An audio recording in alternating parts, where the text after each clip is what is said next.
Today is about the crackers at Cracker Barrel. Gotta love them. Okay. They're their own worst enemy. First recommendation, take the nose ring out. The one that the leash is attached to. I'm having real problems, real difficulties, not just curling up into the fetal position and screaming until I pass out because America is so manipulated. You are so easily dragged around by misinformation, disinformation, and propaganda and some outright bullshit. I love how they manipulated you in the news and on Fox Noise and on these cultist Nazi stations and podcasts and, of course, social media. If we want you to learn the wrong thing and have a total misunderstanding of reality, that's what Facebook and X are for. Yep. You're having a meltdown because Cracker Barrel is going through a reorg, and part of that reorg is a marketing update. Okay. Having worked in a giant multi-billion-dollar company's marketing department, I know how marketing works. Okay. I actually have training and certification in marketing, and as well as being an engineer. Yes, I was an engineer working in the marketing department at the big tech firm. Um, Rebrandings happen. I went through one when I worked at a big company. Okay. When I first saw the new colors, I was like, but hey, it seemed to work. Um, you're just absolutely having a uncontrolled meltdown over the fact that the menu has changed, the shitty menu at Cracker Barrel. Okay. I haven't been to a Cracker Barrel in, I don't know, 35 years. Okay. Um, but it never was known for their food. It was more known as a place where you could go after church on Sunday morning and be rude and mean to the waitress and then not tip them. That's what kind of Cracker Barrel is known for. Okay. It's not known for their cuisine. Okay. Hell, Cracker Barrel makes Applebee look like Aunt Anton and Michelle's. Okay. Okay. But you're having an existential meltdown over the Cracker Barrel logo change. Okay.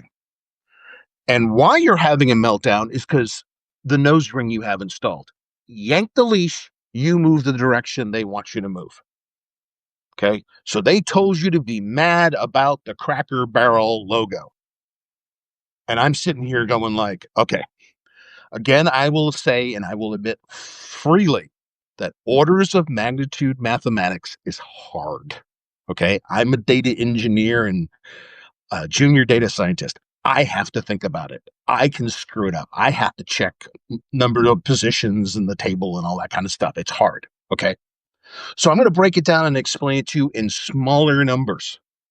Okay. Because when I tell you that Cracker Barrel, the shitty food restaurant chain, okay, is a $1 billion company. That's it. $1 billion. It's not that big in today's economy. It's not that big in America's $22.5 trillion economy. Okay. It's a $1 billion company. Pretty small company as far as corporations are concerned. Okay. A $1 billion company decides as a private business to change their marketing and change their logo as a private business, as a private equity decision. The stakeholders, the investors, the equity holders, the bondholders in that company, they entrust the management to make a decision. And they did. They made a marketing decision as a private company. Okay. I don't eat there. I don't even care about Cracker Barrel. Okay. But I do respect the fact that it is a private company. And I do respect that this isn't supposed to be East Germany. And we're not supposed to be governed by the Stasi. Okay. But Greg, what are you bringing up East Germany and Stasi for? Oh, okay. You were told to freak out about Cracker Barrel. Oh my God, the cornbread is going to change. Ah! Because Cracker Barrel has gone. Oh my God, I'm going to pass out. Woke. Okay. A private company makes a marketing decision, and that is now defined as woke. That's what I've been saying the whole time. Woke is just anything you want to propagandize, disinform, or you just simply just don't like. If you just don't want to talk about it, or you just want to diss it, you just go woke. It's a childhood schoolyard taunt. It means nothing. Okay. So they got you crying up a storm, sitting in your pickup truck you missed 3 payments on, crying in the parking lot because the cornbread has changed and the logo is changed. Hmm. While you were freaking out about that, you must have missed the fact that dear leader porn star Humper and his happy band of Nazis decided they were going to seize the means of production in America and install communism as our economy. You must have missed that while you were crying about a logo and cornbread. Okay. Remember how I told you that Cracker Barrel is worth one? We're not even going to say a billion because, again, order of magnitude mathematics is hard. Okay. We're going to say, for demonstration and discussion purposes, Cracker Barrel is value unit equals one. Okay. Now, dear leader porn star Humper has just grabbed 10% in his seizing the means and controlling production at Intel, AMD, and NVIDIA, one of my all-time favorite companies. Jensen Hong, you fucking disappoint me, dude. When'd you go commie? Tim Cook went bribery scheme felon. Yeah, I saw that. But when, Jensen, did you go commie? Okay, so Cracker Barrel's worth value unit equals one. Okay, if you take the 10% of value of Intel, 10% of the value of AMD, and 10% of NVIDIA, okay, which they are now celebrating in the right-wing news, Newsmax, One American Network, Fox Noise. This is the glorious thing to ever happen. Seizing the means of production at the biggest tech companies on earth. And it's being done by a guy who's supported by Nazis. So we're getting the communism and the Stasi from East Germany, but brought to you by Nazi. This is an amalgam. This is like North Korea. A lot of Americans mistakenly say North Korean is Stalinist. It's not even close.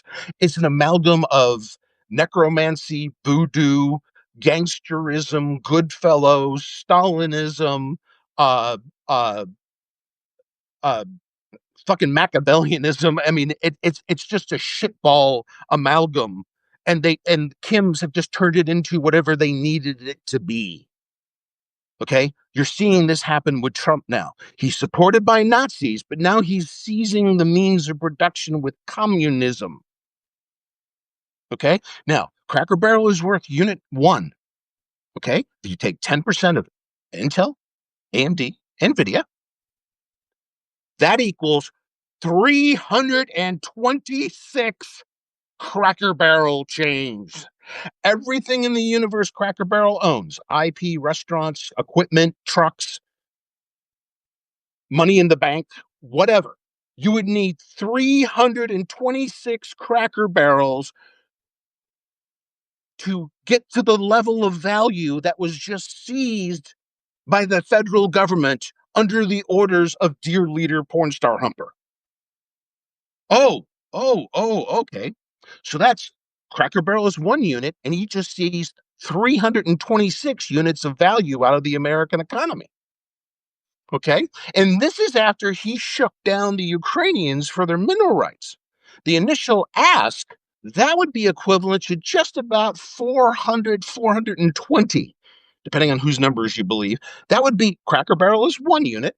The mineral rights, as first asked from Ukraine, first demanded from Zelensky, that would be about 400 to 420 units. That'd be 420 Cracker Barrel chains.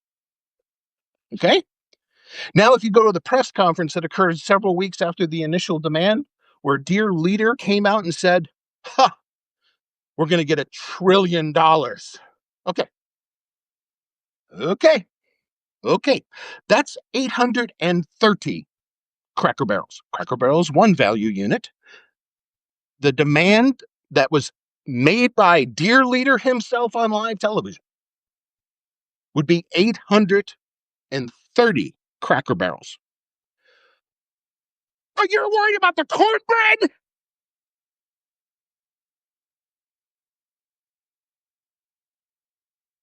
He's just seized communist control of commodities in a foreign allied country and at three of the largest companies on planet Earth. But you're worried about where Uncle so-and-so went in the logo. Nose ring, leash, pull. Get it?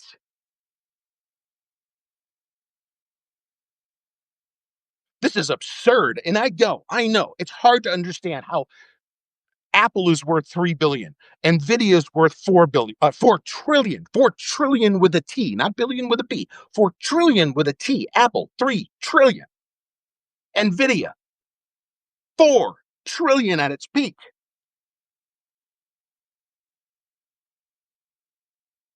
He has just seized 326 Cracker Barrels worth of the entire economy, and you just shit your fucking pants over cornbread. Do you have any fucking clue what's going on in the world? Have you ever read a history book? A coffee table book, for Christ's sakes. The East German Stasi were not only commie fuckheads, they were the stupidest motherfuckers while also being the cruelest motherfuckers. The Stasi would keep your clothes in like cuts of your pillowcases and put them in mason jars so they could give the sense to the dogs to find you later. What do you think the flock cameras are for in your neighborhood and alongside your boulevards? That's so they can find you later, not find the immigrant. You, you think this is stopping with brown people who work on farms? Woo! Ring, leash, pull!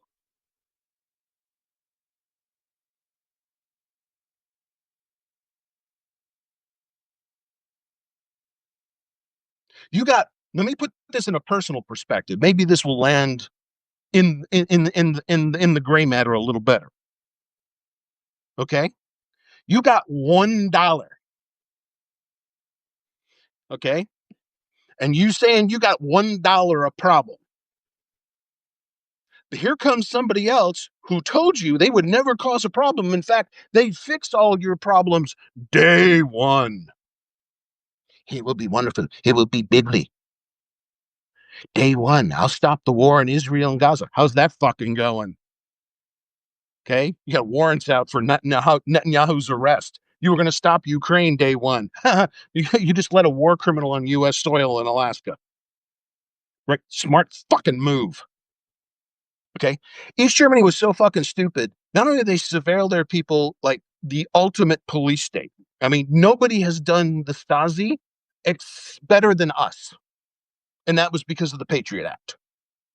Okay, even Wolfgang Schmidt, Colonel Wolfgang Schmidt, my nemesis from West Germany, he was interviewed years ago, and he said everything that America is doing, and this was like the early aughts, first decade of the aughts. He said the Patriot Act, the surveillance, the phone intercepts, the harvesting of the internet that started right over in the central office in San Francisco, plugged directly into a public router, vacuumed up every single packet. Okay. Wolfgang Schmidt, the Stasi leader of East Germany, said, this is what we always dreamed of. And it's here. So they have the surveillance, and your city councils keep buying more. Do you notice? If it's a surveillance and they can feed the information to a vendor who can turn around and sell it to the federal government, they will buy it instantaneously. There will be no questions asked. All you got to say is crime is high, because Trump is not the only one that's doing the crime game. Okay, your local city councils do it too. Well, crime is high. Is it though? Is it? I've already talked about that a dozen times.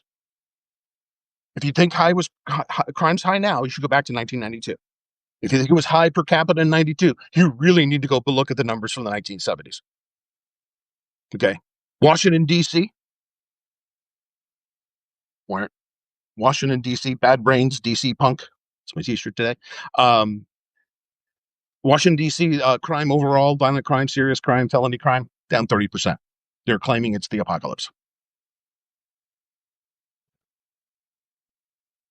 See how easy it is? And the thing is, you installed the nose ring. Nobody walked up and put the nose ring in. You did that because you refuse to think for yourself. I'm so upset about a logo and a cornbread. I'm going to ignore the communist takeover of the tech industry.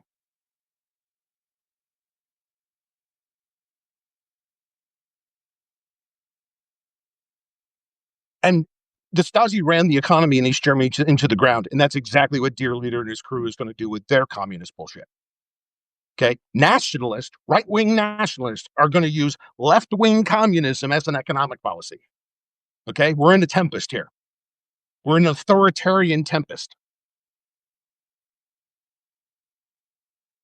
Okay. Every East German except the business and the political class was poor, dirt fucking poor. We know because my wife's grandmother lived behind the wall. Okay. Her life wasn't like the lives of the West Berliners and the West Germans. It wasn't. Okay. When I went over to East Berlin on flag orders from my lieutenant general, under the Status of Forces Agreement of the 1940s, I think what year it was, or 45 or 47, I forget what the flag order said. Wish she still had a copy of them. They were cool. The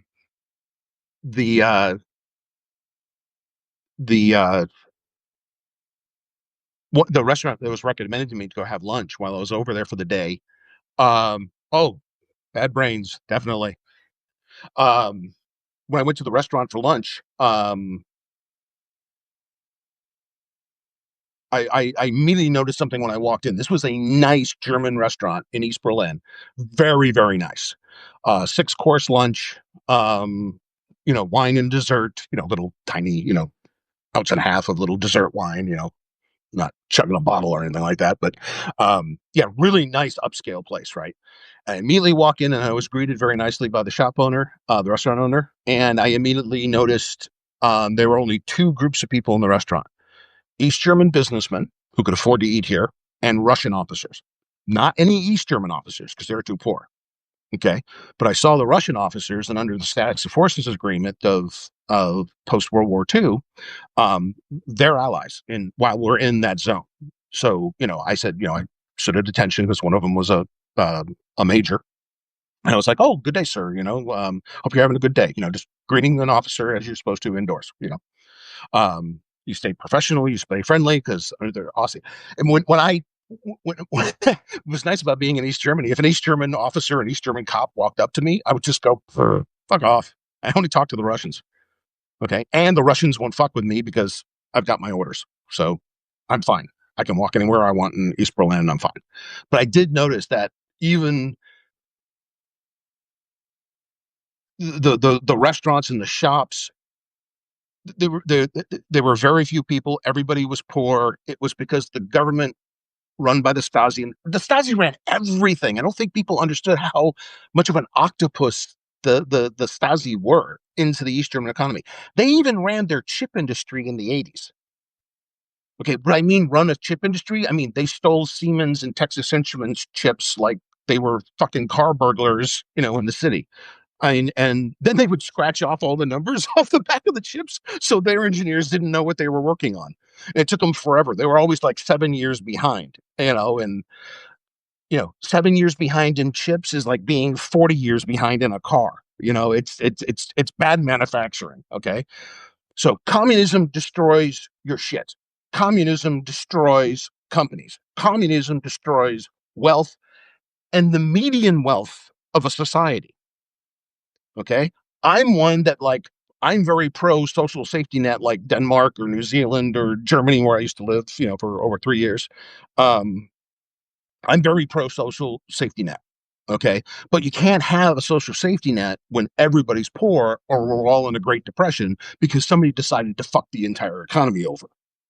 Okay. And when you have literal communist tactics, the same tactics the Soviet Union used, the same tactics Idi Amin. Again, I wrote a whole essay. What are you all going to do when he goes full on Idi Amin?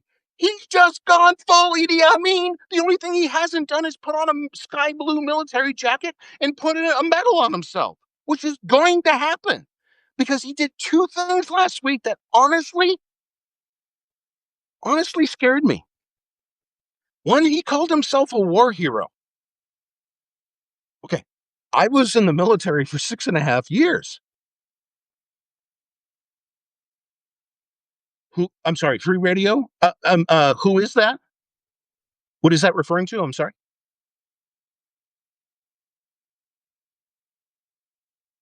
Let me know. I'll get back to that. Um, okay, lost the train of thought. But when you have somebody that thinks they're in control of the economy, the entire economy, and now they're giving themselves self praise, he's going Idi Amin here. Okay. He calls himself a war hero. Then he calls himself the chief law enforcement officer of the country. No, he is the commander in chief of the military. The chief law enforcement officer of the country is the United States Attorney General. The chief law enforcement officer, very unfortunately, but truthfully, is Pam Bondi right now.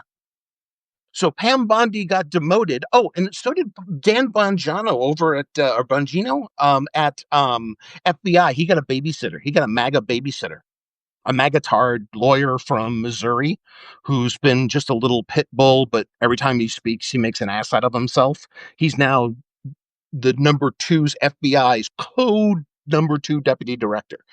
So he's getting.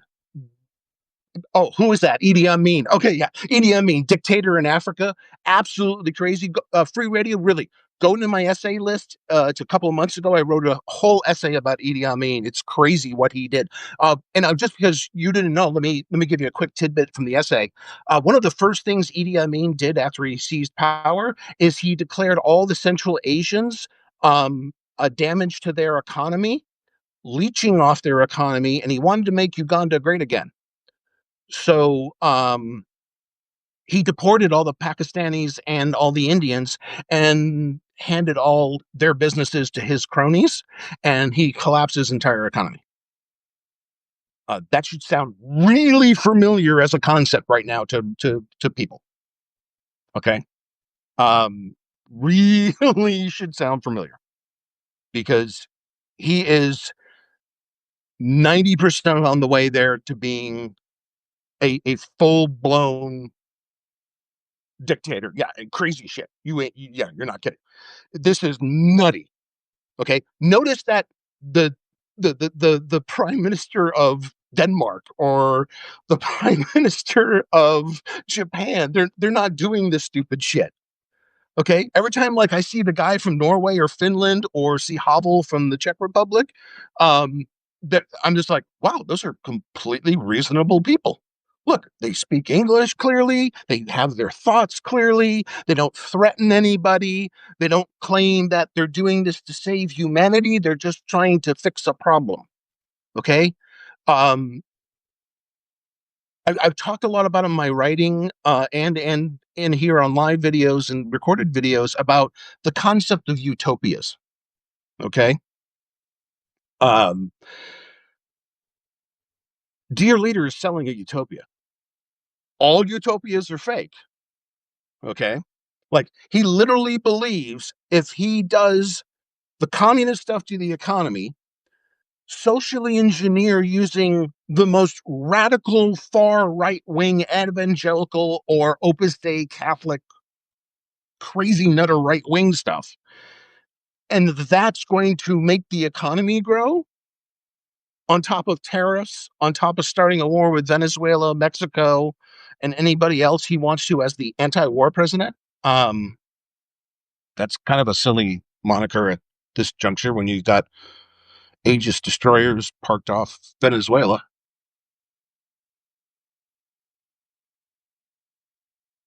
And it's not like Venezuela is not a shithole. It is. They have drug problems. It does. Okay. The intern we hired at our company a couple of years back, like 10 years back, he was a college student locally, smart robotics student, and we hired him because we're doing IoT stuff. Robotics fit in. Um, he's from Venezuela. And I'm like, hey, why did you get to here? And he's like, do you know how bad Venezuela sucks? He goes, there's a reason I live here. He goes, it's terrible back home. He goes, I will never go back. He goes, it's that bad. He goes, some of the hyperbole is still hyperbole, but the quality of life.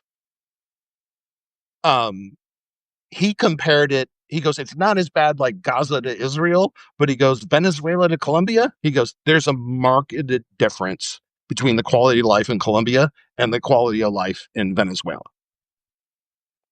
Okay. But that doesn't mean we need to start shooting cruise missiles into Venezuela. Okay. Because American consumers are consumers of the drugs. Okay. Killing the cartel means other people will fill the gap and all you'll do is spider the market. Okay. There's no killing the king here. There's no kingdom that will fall. The drug war doesn't work like that. Okay. These guys literally think it's the Game of Thrones. And as soon as they seize the castle, they've won, quote unquote, they've won the drug war. Okay. This is, the Bill Bennett bullshit or, Henry Anslinger part two, whatever you want to call it, they literally think you can win a war against a market. Okay. The cartels only exist because of U.S. drug consumption. We are the market. We are the consumer. That's why the real answer, I'm telling you, a guy who fought the drug war on two continents, the answer is legalizing all drugs and making the drug dealers pay taxes and deal with lawyers. That seems what makes people go out of business, not a war. Because the whole thing is like being a sergeant in the MPs. One of the things is that uh, once a war or a conflict or a civil disturbance breaks out, you get a black market. Boom. Like jobs in MPI, the detective branch of tax the shit out of them. Yeah, have them pay for schools and medical care. It's a huge market. It's $1 trillion market. Tax the shit out of it. Okay. Tax it as much as you at least tax beer, whiskey, or liqueurs. It is what it is. You're not getting away. They told us. Henry Anslinger back in the 30s told us they would get rid of cannabis, get rid of marijuana. Okay, and it was all over complete racism. Mexicans getting high on marijuana and raping the white women. Whatever. Um, it's dumb shit. Like they literally think painting a border fence black is going to eliminate the U.S. demand for drugs.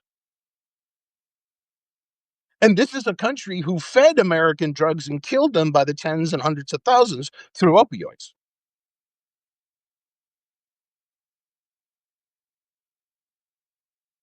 And I'm not sitting here like recommending you to start taking meth. I highly recommend you do not use meth. Okay. There's a couple of very stupid drugs you should never do.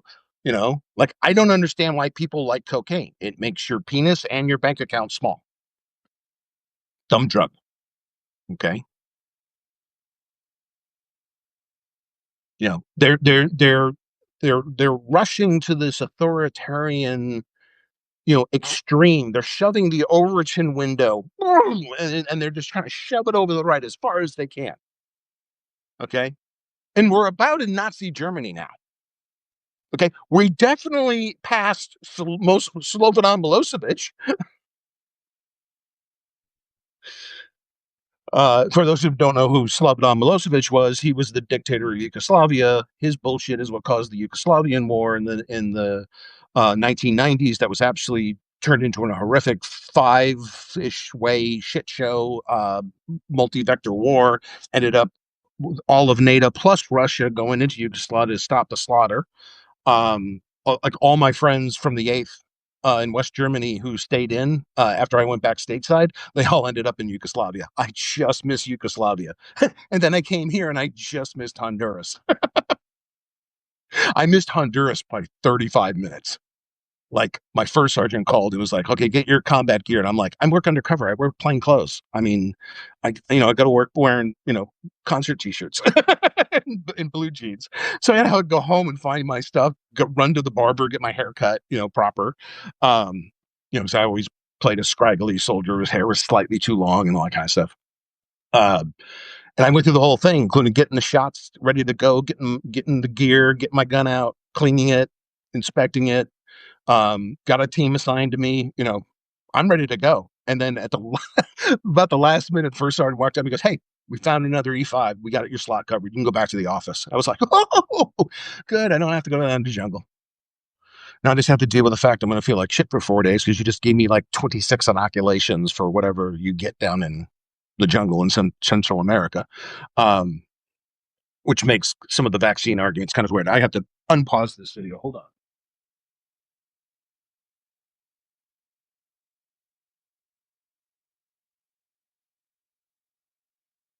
I want my screen burning in. It would be a great burn in because it was a freeze frame of the lead singer of The Warning, but I still don't want to burn it in. So yeah, so they got you mad. They got you mad because they wanted you to be mad about something. Being mad about Biden's declining mental state, nobody gives a shit. They may have given a shit a few months ago. Nobody cares. Like in polling, nobody cares. Okay. Unless you're one of the dear leader supporters who show up to the rally with the 26 pieces of regalia, everybody else is walking away from them. That's the only good news from last week, is the focus groups. Where Gina over at Raw News, she went through the whole thing. You can look her up on YouTube. Two similar focus groups. The one they did 6 months ago, they were all people who voted for a Democrat, then voted for Trump. And they repeated the one recently. 6 months ago, entire group. We don't care what he does. We don't care if he mows down puppies and nuns in a crosswalk on Fifth Avenue. We don't care. Voting for him again. This time, only one said, she's the regalia wearer, because a lot of her answers meant she was a great Kool-Aid drinker, Flavor Aid drinker. We say the right thing. It was Flavor Aid at Georgetown, not Kool-Aid.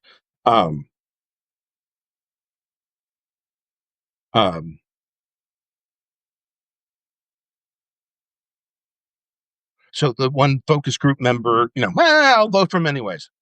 11 said they'd vote for somebody else, probably in another party. Okay. So you went from 14 for 14 cult-like answers to a focus group a couple of weeks ago that says, no. Okay. So I think the effect of reality is just a nihilist death cult. Yeah, I've actually called it that. Um, uh, and I mean that mostly uh, as a piece of satire. When I said, I've actually used that phrase, but I meant it very satirically. What I really mean when I mean nihilist death cult is what I said a couple of episodes ago, where I understand why the Red Hatters are mad. Okay. I'm upset about a lot same things, except I don't think resorting to racism solves any of the economic problems, any of the problems of affording a home or putting your kids through college or affording your health care, which is going to explode in cost in 2026. Okay. That bill they passed and the regulatory things they're doing, the rates are going to just blow up. Two things are going to blow up: your electricity bill and your healthcare insurance, and they're all going to explode next year. Okay.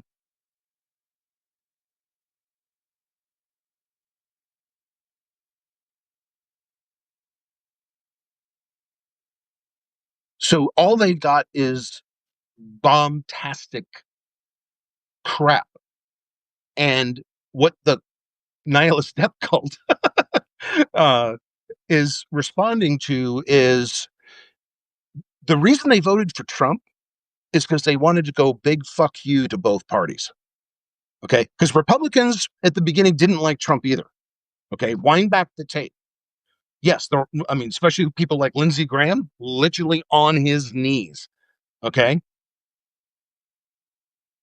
That wasn't the start of this. Okay. Now Trump's almost completely lost independence. That's an awesome news because independents shift not only national elections, but state level elections as well. So down ticket problems are going to be a real thing in the midterms because nobody's going, wait a minute. I voted against how I hate how you left me behind. And I'm pissed. I'm angry that my kids don't even have half a shot unless they went to Harvard and got hired right away by a good company. Yeah, there's still ways you can meet the American dream. Okay. But the American dream is so far off for most people. Okay. Um, People got pissed and they wanted to go, fuck you, Republicans, fuck you, Democrats. Okay. And it's not like the red hatters are wrong about everything. They're wrong about every way they present it. Okay. No, no. Hurricanes are not caused by gay people. They're caused by low barometric pressure. Dan Asborn is running as an independent. That's awesome. I'd love to see that. I love to see that. I've been saying in the videos and I've been saying in my essays, vote independent. I've been a registered nonpartisan independent now for over 20 years. I've happily got a list of people to join me and leave both parties because the back and forth doesn't do us anything.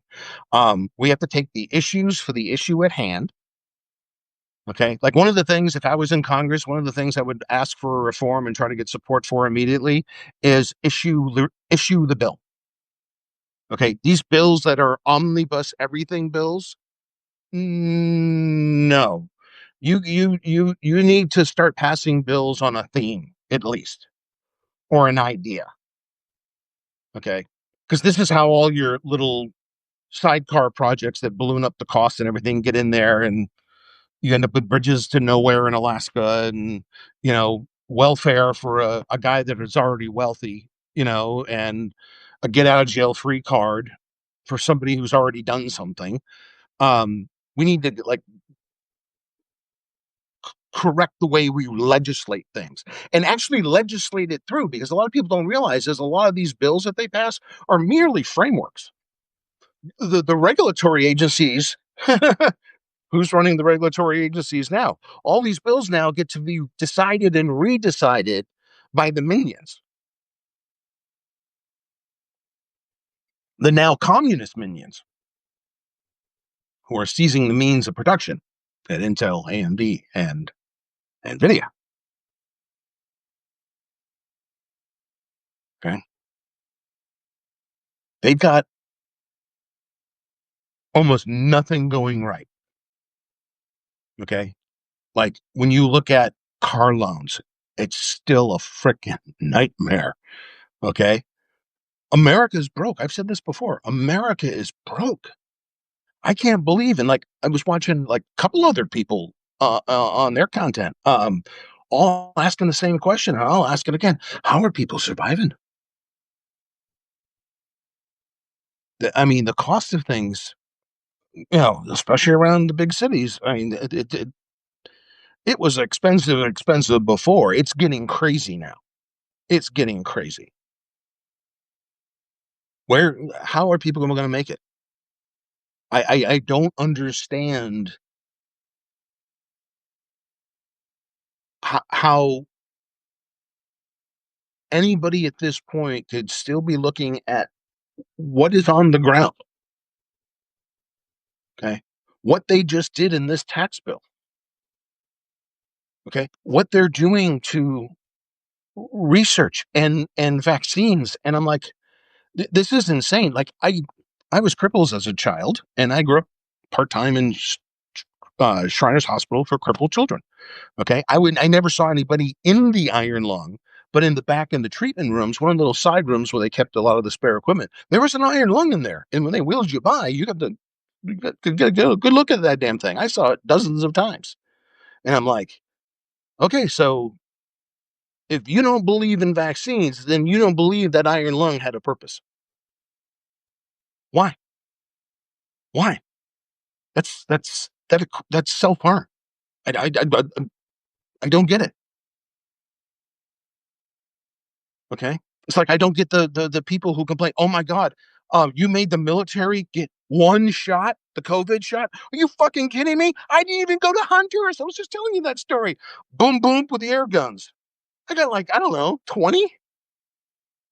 Here's all the stuff. Get it. Boom. Oh, okay. Ow. Fuck, that hurt. Okay. Then you're like, muscles ache for days, and you're like, oh my God. But yeah, you're susceptible to all sorts of stuff we've never been exposed to growing up. I grew up in New England, and I wasn't exposed to the bugs and the diseases, that they carry, in that part of the world. So I get why we were inoculated. It's a force protection thing. But like, I literally had to, like, my CSM Green Beret father-in-law. He just started laughing at the news one day. He was like, "You know how many shots I've gotten over the years? We get shots all the time because we're going to different places, and every different place is a different disease they want to give you protection for." And he goes, "I can't even remember how many shots I've had. And you're complaining about one? That doesn't make any sense."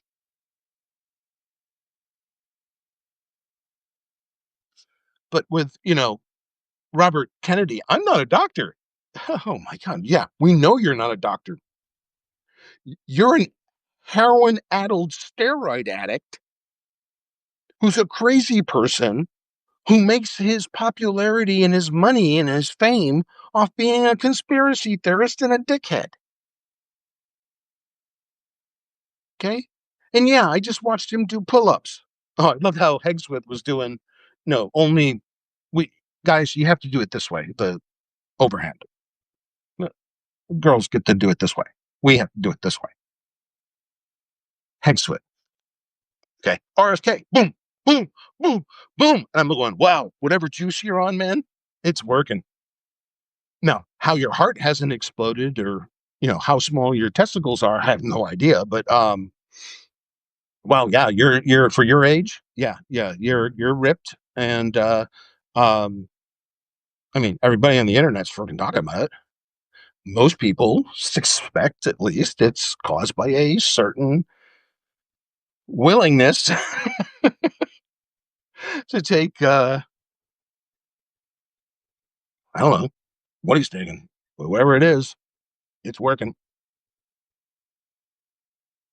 Because I've always laughed at the natty thing. Because like, I got out of the army late '80s, started working locally, 90, um, and that was like the peak of the local boy steroid age. And I always laugh because everybody who was obviously on steroids was always talking about how they were a natty. You're a natty. No, you're not. You want to see a natural muscular person? Go look at a professional hockey player. Okay. I don't think steroids would do much for a hockey player. I don't know why you would take them and be a hockey when you're playing pro hockey. But anyways, that's what a really super fit, muscular human looks like. You with your balloon thighs and your moobs, yeah, that's medication enhanced muscle growth, and it's obvious, especially when you watch them cycle. If it's a person you see often, and you can see the fluctuations in their body and their face, and some guys get really puffy and red faced, and I was like, it's like the cokehead who's literally like cleaning the coke off his nose and then claiming, "Oh no, I just have a cold." Everybody knows you're lying. So that was a tangent, but back to the commies. Yeah, we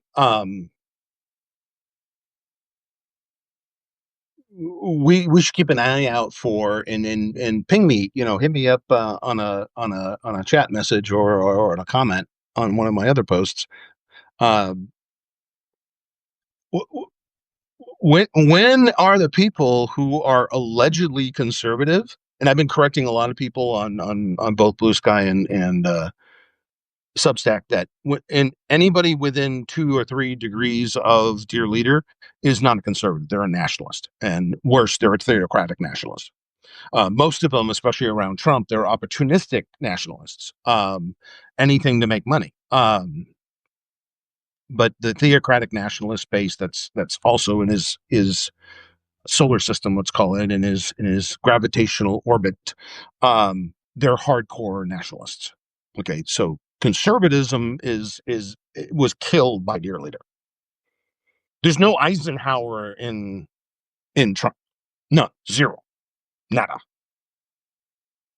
Hell, there's barely any Nixon other than the crimes. Remember, Nixon's the one who started the EPA. EPA.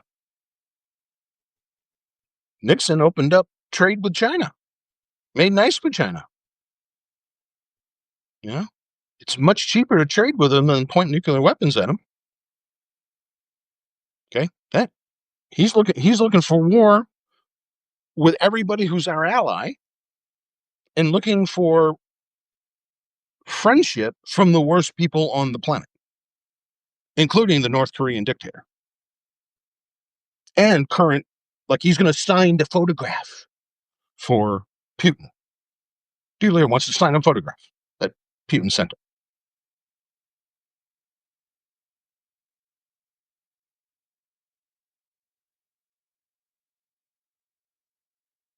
It's like Colonel Wolfgang Schmidt walking up to me in East Berlin. Can I have your autograph?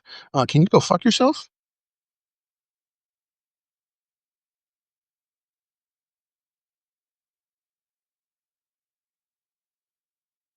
So I'm just wondering, when are they all going to wrap up?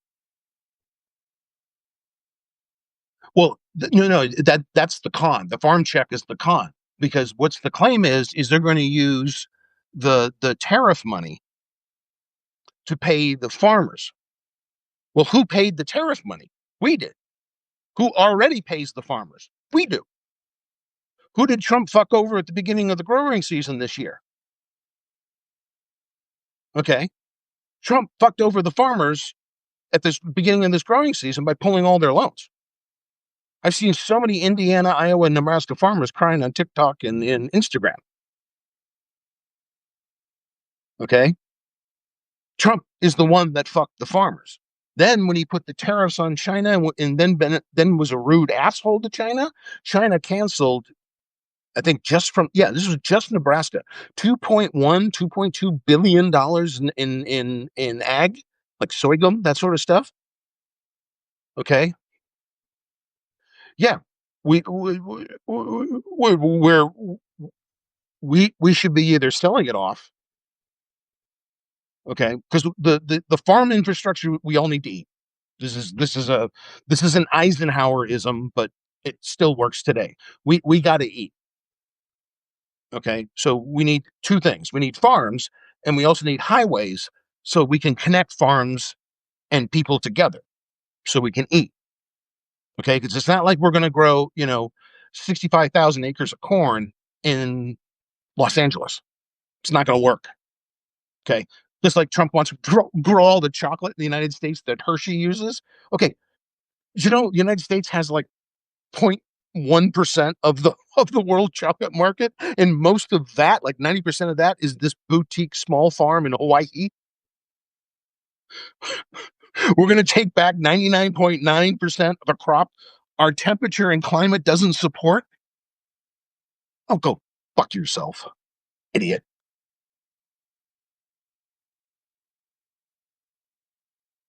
But everything they're doing is like that. Everything they're doing is like that. Okay. They are going to make a seriously stupid mistake on top of the already stupid mistakes they're making. Because one of the biggest mistakes they're making is the taco stuff. The tariff on, the tariff off. Tariff on, tariff off, tariff on, tariff off. No, no. It's not a game. It's not funny.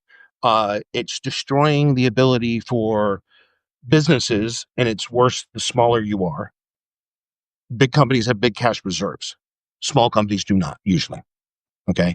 So prediction and surety going forward, having a path to the future is very, very fucking important. Okay. Also, families. Like I just put my wife and 3 kids all through college. Okay. I needed some surety in the markets. I need to make a little money so we don't have to take on student loans and they can get their education. Okay. Dear Leader and his crew is destroying all of that.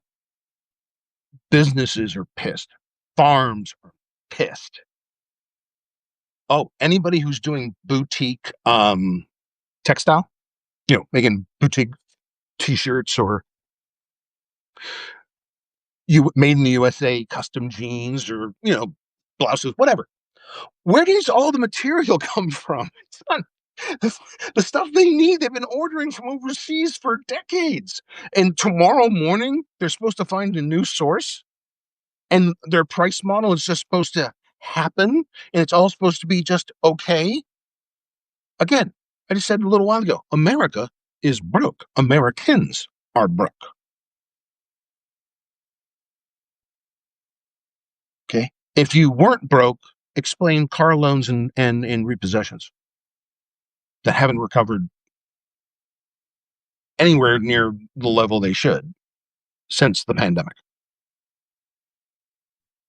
Why is student loan debt usury? Wrote whole essays about this usury. Student loans at another record. Okay. Wallet Hub's financial report came out. More proof that people are broke. Florida is now the worst state for financial distress, according to the FinTech report. Followed by Texas, Georgia, South Carolina, and I forget the fifth state. But yeah, it's all down the southeast. Again, look at health outcomes in a heat map. You know, red being the worst, blue being the best. High incidences of cancer. You know, the redder, the more cancer incidents. Boom, southeast. Poverty, southeast. Not that we don't have it here too, but it's very widespread and kind of institutionalized down there. So this Wallet Hub report clearly shows that the southeast, like the Fed, like reading the Wallet Hub report, and then like doing a ChatGPT search and investigation on that district's Fed seat, and they're like, oh, they're mildly concerned about the debt loads of people in the southeast. Mildly concerned, huh? It's the worst in the nation. It's the worst by far. Like 22% of Floridians are already in forbearance or foreclosure. One of the worst repo states in the union, Florida. Car repo, sorry. Okay. So one of the people who are supposed to be these conservative capitalists, okay, because now you're getting corporate socialism, communism. Late stage capitalism was 1978. It was murdered by Lee Atwater, Karl Rove, Ronald Reagan, a couple of Congresses after that, helped along to its death by people like Bill Clinton.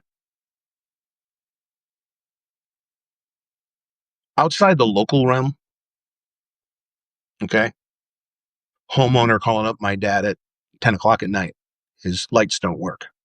Dad goes, if you got the cash, I'm on the way. He's going, how much an hour? My dad would tell him whatever it was back in that day, $30, $30 an hour. How long is it going to take you? I seriously don't know the problem, so I can't tell you over the phone. He goes, oh, well, I'll pay you a couple hours just for coming over. Okay. That's capitalism. You have a problem. You don't have the skills to fix it yourself. There's voluntary distribution of labor on this side. And one of those people in that voluntary distribution of labor goes, I have the skills to fix your problem for a reasonable fee. Okay. 4 hours later, the guy's lights is working. His breaker is also no longer a fire hazard, which is very important when you own a home, especially an old home in New England. We had a lot of house fires back then. My dad was an electrical inspector in the town we grew up in. And that's why even I call myself now, I was more of a old Ike Republican in my formative years, but now I kind of call myself a groovy libertarian, center left libertarian. I don't have a lot of problem if we use smart regulation. Even if it costs us a little money, I don't have problems with regulation. Like the daytime running lights on the car, I actually love that. The fact that the fire code, is set up in new homes, and the amount of house fires we have today that were built after, I think it's 89, like the number of house fires have been cut in half. Okay. I'll look up that exact stat. But it's remarkable. It's like how crime has dropped. Crime has dropped even more than the fires, the home fires. If you have a newly built home, the chance of a fully destructive fire outside of an accident, like, candle next to a Christmas tree, and you basically create a torch. But even in modern homes today, they have fire extinguishers built into the homes. We just keep a lot of independent fire extinguishers around because our home is so old, it doesn't have that, but we compensate that by keeping a proper amount of fire extinguishers. So reasonable regulation, okay, that's fine with me, but nothing that dear leader or Robert Kennedy Jr. can be really termed as reasonable. I mean, the big things that count, the obvious animus he's using in the decisions across many vectors, not just the Smithsonian, just a ton of vectors. This is being done with serious animus against people. This is the cruelty evangelical doctrine.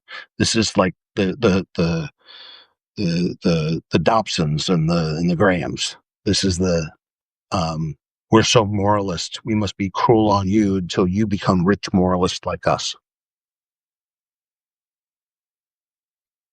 When I grew up in the 70s, man, in New England, it was all live and let live. Okay, the neighbors down the street, he's a total Fruit Loop. Who gives a fuck? Let him live his life. Don't leave him alone. Okay, he goes to the store like everybody else. Mows his lawn like everybody else. Leave him alone. Okay, oh, there's a white girl that's shacking up with a black guy down the street. They're probably in love. Let them go. Okay, yeah, it isn't hard to understand at home. Just leave people the fuck alone. Okay, unless they're harming somebody else, just leave them the fuck alone. And it's even more with me, and I'm not being like an asshole about it. It's just like when people freak out about homosexual, they don't freak out about homosexuals. They freak out about homosexual sex. I don't care. I have gay friends. I have transgenders, transvestite friends. I took my wife to a San Francisco party with all my artist and musician friends. Total crazy crew there. Everybody you can imagine at that party. Yacht rock party. Fun time. Fun bunch of friends. I don't care what they do in the bedroom. I literally do not give a fuck. I don't give a fuck what my straight friends do. I don't give a fuck. Okay? Why do you want to turn this into like this political stake in the ground? Okay? Oh, and specifically because this is a repeat of Reagan.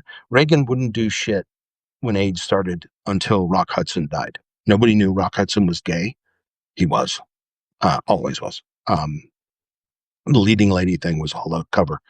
Um, so when the Surgeon General, or the White House doctor, I forget which one, sat Reagan down and explained how Rock Hudson died and what it was, only then did they react to the pandemic. And that's what they're offering now. Yes, we have drugs that can completely suppress the virus, except for the lymph nodes. Uh, and you have to take the drug for quite a while for it to come back, but we can control it through drugs, sure. Um, the initial testing of the mRNA anti-HIV vaccine shows promise, according to several reports I read. Okay, so I think this may be a repeat of not maybe. I think this is a repeat of Reagan. They're going to go after the gays, especially gay men. That's who they're really pissed at. There's no straight guy that's pissed off at two beautiful lesbians, and even the preachers, they're just pretending. Honestly, it's gay men who they're mad at for some fucking stupid reason I've never understood. I don't care. Only two people's sex lives in the world I care about. They're not one of them. Okay, and I don't make it my politics. The only time I did is when I was a very early adopter of equal contract rights, what most people call equal marriage or gay marriage. Um, it's just a contract as far as the government's concerned. And you offer so many benefits for that sharing of adult um, contractual relationship. Um, you don't have a rational reason to deny it to a same-sex couple. That was shit. I didn't have a problem with gays since I was in high school, but uh, like gay marriage, that was like what, 25, 30 years ago. I'm like, once it was brought up, I was just like, okay, if you're going to offer the benefit, you got to equally offer the benefit or get government out of the business of marriage. It's easy. Boom, you're done. Government's out of the business of marriage. Done. You can't write laws about marriage. You can't have marriage licenses. If you want to have a marriage, you sit down after whoever you want to officiate your ceremony. That's fine. But you sit down and you can download your contracts for, off one of these legal sites, probably for $49. And you both sign your statement and you agree to share all your stuff in the contractual idea of marriage. And you do a toast with a champagne glass, and now you're married. Okay, government does not need to be involved. All the reasons the government was involved doesn't matter anymore. Okay, our healthcare system should provide enough coverage that you should be able to privately make sure you don't have syphilis, um, uh, or another social disease if before you get married. I think your private healthcare system should be strong enough where that just happens. Okay, obviously ours isn't for a lot of people, and that's part of the problem. But yeah, there's like I don't have why do they want to make this their stick in the mud? And it's time and time again that's shown that many of these very loud holy rulers are some of the worst people on earth. That who's the guy? Kyle Lauter. That's the Christian right winger who's now facing like multiple life sentences for the stuff he did with kids. Yeah, it goes back to me with the 80s. Hey, Jim Baker raped Jessica Hahn. Okay. Other preachers went to jail for fraud. Okay. But somehow they think they have this big, glorious vote and we should hate gay people. No, if your brain works like that, you need to talk to somebody. Call a friend. Grow up. I don't fucking know. Glad mine. sometimes I think my kids are a little too liberal, but I'm glad they are liberal, and I'm glad they have open ideas about society. And when they heard their parents, as they, grow up and their friends start talking about it, and they see it on, especially when they're old enough to get on social media and they see it everywhere there, they're actually surprised at their parents and their grandparents how open-minded we were, and they're like, yeah, we were already saying yes, 25 years ago. I mean, you're 15. You're just learning about this.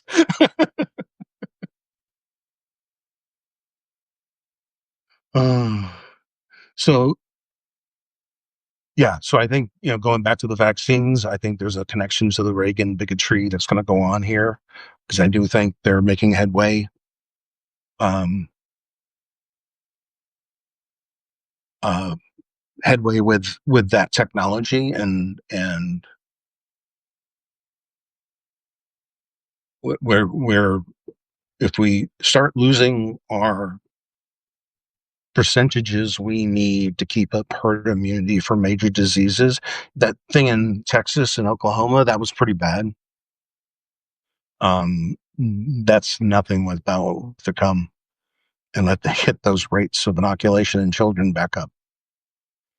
And there's all sorts of monitoring that's been taken offline because of the bad policy decisions that are being made. Um, like there's a fly, I think it is, that comes up from South America. We figured out decades and decades ago that these things hate the salt water. So the only way they can come up, and they do disastrous things to the crops when they get up north in Mexico and Texas and Arizona, California. It's really expensive to eradicate them once they're here. So scientists figured out that if you get a method that you can stop them on the um, little narrow point in Central America, the I forget what you call it, the passage in Panama, um, you can drop in a whole bunch of sterile male flies. They'll breed, because I guess that species you only get one shot at it. So that shot, boom. Okay. Very little of the females make it up to lay their eggs anywhere north of that. And we know the plurium works. Absolutely knows. Papers, Panama calls it, they have the Panama Canal, remember? Panama calls it one of the best U.S. Panama agreements relationships they've ever built in their history, because it's saving them too, saving their agriculture too. Okay. Um, they're talking about canceling it, just flat out canceling it, which is agricultural suicide for Central America, minimally in most of the Southwest. So again, they're making terrible, terrible, terrible, terrible decisions. So who else joined? Mary. Hi, Mary. Um, thank you all for hanging out with me today. Had some things to get off my mind, starting with,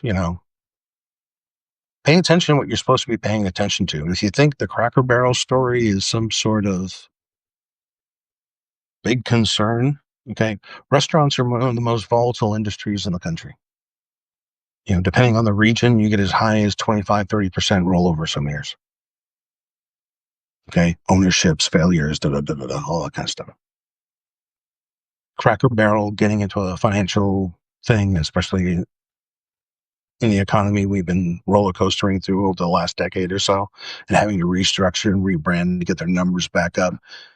Yeah, if you're having a meltdown because of cornbread, I'm starting to worry. You don't pay attention to much that is important that's going on as far as civics goes and our society goes. You know. Oh, like I said, okay, he just took 326 Cracker Barrel chains worth of value out of 3 tech companies. You're bitching about 1 unit. He just communist grabbed 326 units of value, and you're freaking out about the 1. Okay. What are you going to do when Ron DeSantis decides he owns 10% of Disneyland? Abbott decides he owns 10% of American Airlines. Now what? What do you do when the Dallas City Council decides they own 10% of all the restaurants and nightclubs?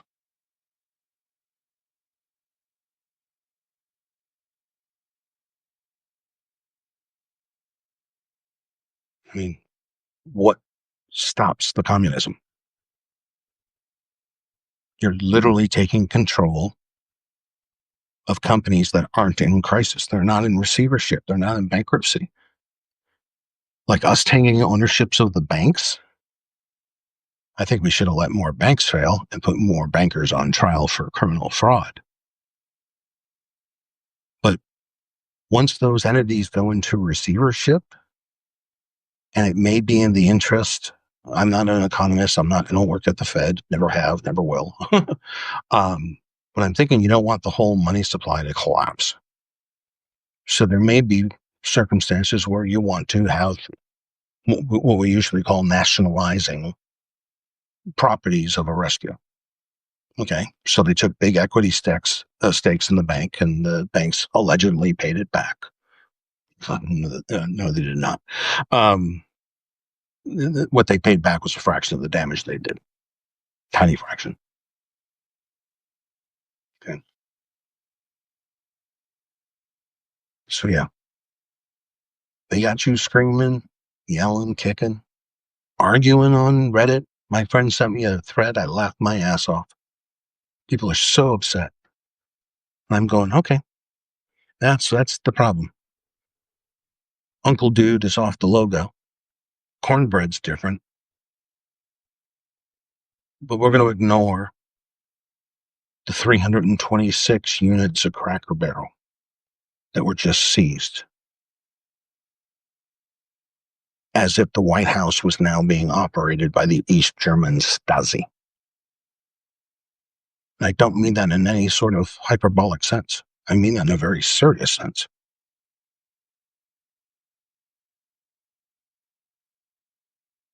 What they're doing is wrong.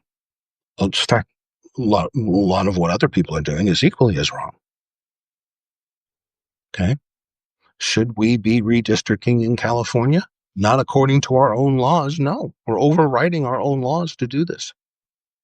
After years of corruption, they finally have an independent redistricting process and panel. Okay. That there are complaints, but the majority are saying that this is quite an improvement over the old system. And we're about to vacate that system because Gavin Newsom wants to run for president against Trump in 2028. Okay. The next governor is a Republican, and he's a far right nationalist Republican, like most 99% of this generation are. Okay. He decides to redistrict. Now what? Tug of war? But the tug of war will fail because is is the opposing side, and we have to oppose, I'm not saying we don't oppose it, we have to oppose nationalism with all our might. When nationalists start using communism as an economic policy, we should start getting really mad. And the first people who should start getting mad are people who label themselves conservative yet follow Trump.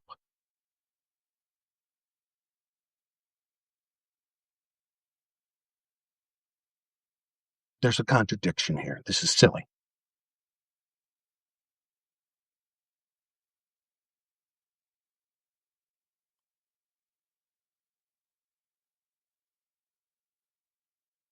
Well, How do we redirect? That's the question we walk away with tonight. Is what is how do we get people to redirect to reality? Like, here's a reality, and it's not just a factoid. This is the reason why everybody's electricity bill is going to be screwed. I am so happy I have a 10 kilowatt solar array on the roof.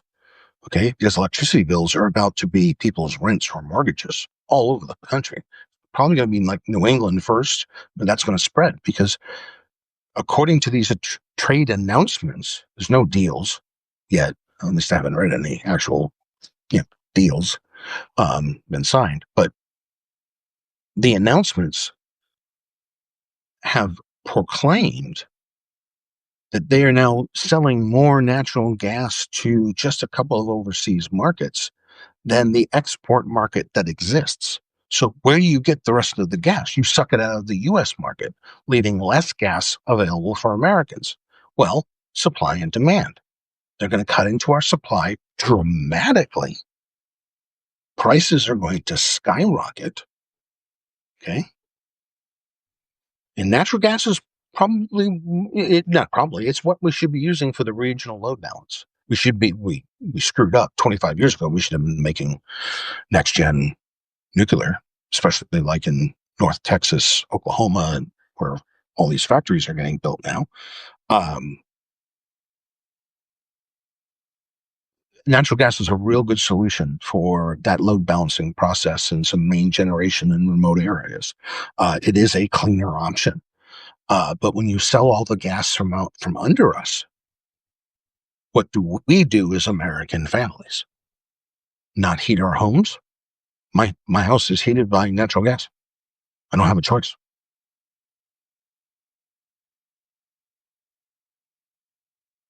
What happens to people living in, I don't know, Vermont, Maine, wherever? Okay. What do you do when the trade policy literally undermines your ability to live month to month? That's what we're facing. That's what the numbers come out to. Now, what the deal actually says, well, we have to wait. But the way it's looking now and the way they're happy, they're celebrating this. They're like, oh my God, isn't this wonderful? Look at all of what we did. We're superheroes. Okay, yeah. You gave away just to two markets more natural gas than we've ever exported. And there's no room in the pipeline. They're already approaching max input output. This is all graphed out. I mean, I put this up in an essay and I linked it and all that stuff a long time ago, or a bunch of notes. I linked all this stuff and I'm like, yeah, this is all publicly available information. Okay. Um, the the problem is trying to shove all the gas toward New Orleans in Georgia, Superport, to fill up gas tankers. Okay, to take it away. That's the problem with the transmission. Okay. And soon the problem is going to be supply and the price. And this is all direct output of the policies that they're celebrating as a win. Taking away the crazy stuff's coming back. The stuff that if you talked about it, like I've talked about this before, remember, they've tried all of this in the 80s, except a few things. Those oversteps now are getting pretty blatant. Okay, I'm talking about the big figures in the religious political sphere back in the 80s. There were lines they wouldn't cross because they know they would get shit hammered. Okay, yes, they would say mean things about gay people, and they would make some pretty racist overtone with some coding it with some biblical, malign passage, and they tried to write it off as a message. Sure, they had all gone up, but they just didn't come out and just like blatantly go crazy. Like, let's take away a woman's right to vote. No, that's what the cults in Arizona, the Arizona, Utah, or Colorado state line, when they've arrested the cult leaders several times over. for marrying off and raping all the little girls. Okay, even their right wing sheriff had it. He's the one that did, I think, the second or the third round of raids, and arrested a bunch of more.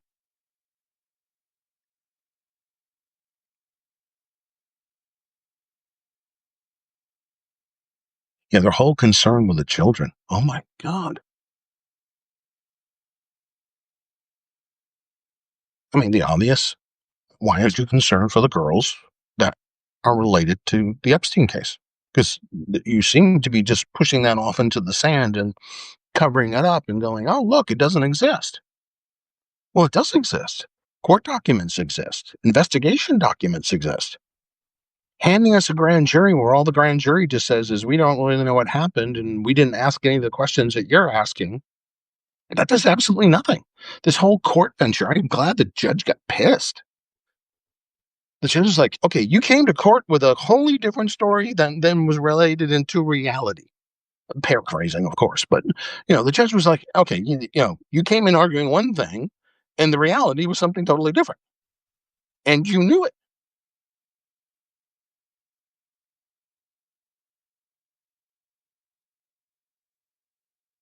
Oh, but one judge had cojones this week. The judge had shut down the ingress intake at the detention center, the Gulag in the Everglades. Alligator Alcatraz. Dumb, dumb, dumb, dumb, dumb. I prefer the Persons Correctional Institute. And if you're going to build, somebody put up a map. I think it was, may have been Wired. It was one of the tech magazines, Wired or ARS Tech. They put up a heat map, and they were like, "This is where all the dollars are going." I'm going, wow, okay. Then you look at the little blowout, and it's like, oh, most of those are construction dollars.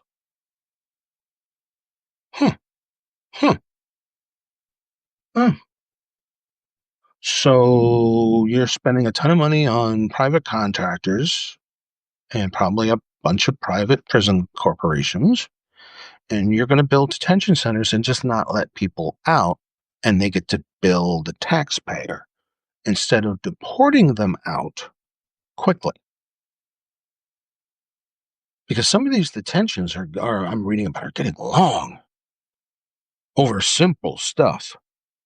Like I I did a political cartoon of this on the notes section of commenting that, yeah, it's like the Underground Railroad around here. My Canadian friends are texting me, okay, now leaving Canada. Okay, I'm leaving an American city. Okay, and in reasonable time later, okay, I made it back to my home city. Okay, and I'm sure I'm not the only one being told. Okay, I mean, people are not coming here, or they're at least extremely worried coming here, and that's just plain wrong. If you didn't do anything and you're just on a tourist visa, you're fine. I mean, the city I worked in, I mean, most of the economy was either the federal government or tourism. You know, you start making America broke. Talked about that earlier. They start making America broke,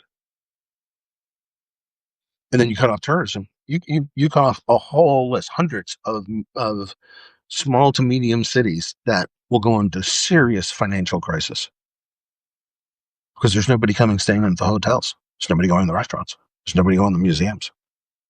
There's nobody going to the exhibits and the sites. Nobody's going out whale watching. Okay. That's an economy, just like Disneyland's an economy. And again, what the hell are you going to do? If you're going to sit there and smile and go, oh my God, seizing 10% of Intel, AMD, and NVIDIA is just genius. Just genius. Okay. What are you going to do when Ron DeSantis turns around and goes, I own 10% of Disneyland?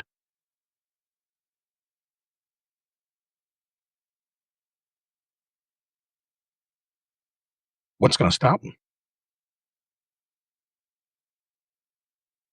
know there's lawyers out there that care. They're firing off lawsuits and motions and friends of the court brief and all this other stuff. But yeah, they have to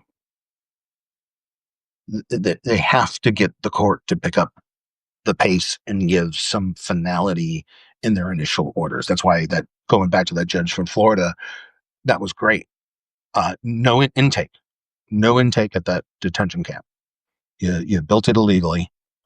You harmed at least 3 groups, including a local tribe, native tribe, and you're turning it into a shit-filled mess. Okay, you can only repair existing roads for safety concerns. You know, no deviation. 60 days to safely demount prisoners from one location and either deport them or most likely they'll move them to another location.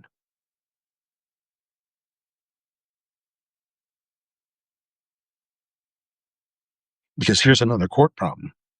They know if they can build these camps fast enough, then they go tell the courts is, oh, the courts have told us and we have to give you 14 days.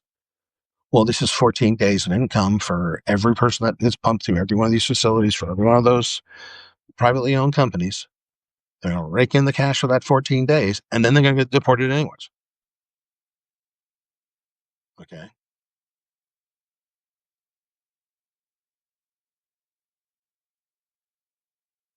They know they can overwhelm the court. Oh, this guy had his 14 days. He's out. Well, that guy was a U.S. citizen. He didn't get any due process to show his birth certificate or social security account or the title to his home. Like, yeah, one of the guys that they reported, he's a homeowner. Like, he doesn't pay a mortgage. He owns his home. I'm like, what the fuck? U.S. citizen fucking owns a home. You can't walk around like getting thrown out of the country on some made up bullshit. And the made up bullshit that kind of worries me. Being Irish, because like that's how you get those prohibition laws. They just made shit up about blacks and Mexicans, the Irish, the Italians. They really spread out their tribalism and racism back then. Um, they didn't want to ban alcohol for them. They didn't. The Harvard Club bought like 300 years of booze before the Volstead Act went into play. Because possessing it wasn't illegal. Buying it and trading it was. Um, once once you demonize a group and say they're the problem, if you don't stop them from doing something. Now that works when it's like a kidnapper. No, you got to stop that dude from picking up that woman who's dragging her to a windowless van. You need to knock his ass in the dirt. Okay. But that doesn't work when you don't identify the suspect. You just go, it's this group I'm going to point at and go, they did it. Well, who is they? I hate when people say they. Okay. I really don't care about pronouns or anything like that, but I mean, just they confuses me a lot there, more than usual. There's others that confuse me even more, but they really confuses me. Like there are critics. Who are the critics?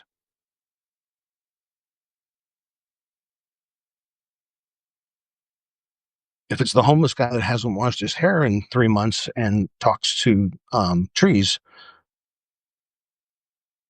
should I be basing a political opinion on that? No. This is the Fox noise trick. Some people say that's a twist around of they did it. Who's they?